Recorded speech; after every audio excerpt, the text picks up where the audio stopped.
Hello, everybody, and welcome back to Making History Fun with Farah. And let's get into Chapter 1.2a, which is the impact of growth of overseas empires on relations between nations. So, in 19th century, European nations were rivals and competing for raw materials. National pride at stake, and increasingly countries were prepared to adopt aggressive foreign policies to preserve pride. The Fashoda incident was in 1898. The clash between the rival African ambitions of Britain and France almost led to war, while France did the opposite. Both respected claim for their country in Sudan. Now, Germany's place in the sun, as they called it, was when there was no wars between European nations. This was between 1871 to 1914. Wilhelm II became the Kaiser of Germany in 1888, and he created the policy of Weltpolitik, or world policy. Germany embarked on a naval deployment program, which was in 1906. The Entente Cordiale led navy arms race that greatly increased tensions between Britain and Germany. The French, feeling humiliated by their defeat in the Franco-Prussian War, also had reason to feel threatened by Germany's newly aggressive foreign policy under Kaiser William II. Britain and France started an agreement. Kaiser thought this posed a threat to Germany's international influence. Disputes with China over imperial expansion, the Boxer Rebellion. In the 19th century, China's government resisted foreign trade while European powers established trade in Asia. European traders expanded beyond Macau, seeking raw materials and markets due to the Industrial Revolution.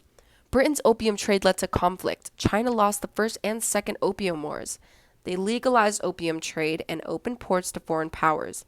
Britain, France, Russia, Germany, and Japan established zones of control, sidelining Chinese laws. China faced international conflicts like the Taiping Rebellion and lost the First Sino-Japanese War. USA promoted an open-door policy for equal trade rights by passing China's government. Defeated by Japan in 1895 and weakened by the US, open-door policy in 1899, China lost territories and control over its trade. By 1900, multiple foreign powers controlled ports of China, risking rivalry. Gold found in the Transvaal increased tensions, leading to the failed Jameson raid. Tensions between Britain and Germany over South Africa.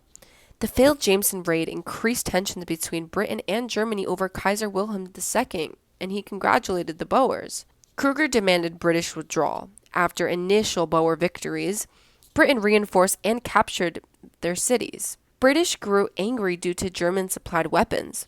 Now the war was ended.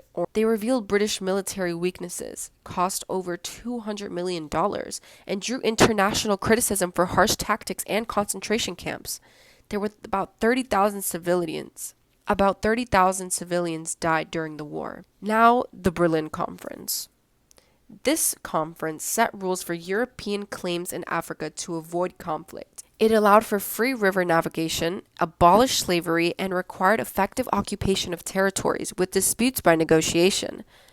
Britain would need to do two things if they wanted to control over its empire: increase its own military capabilities and end its isolation by seeking allies elsewhere in the world. Thank you, everybody, for watching this video. That was Chapter 1.2, and make sure to stay tuned for the next one. Bye!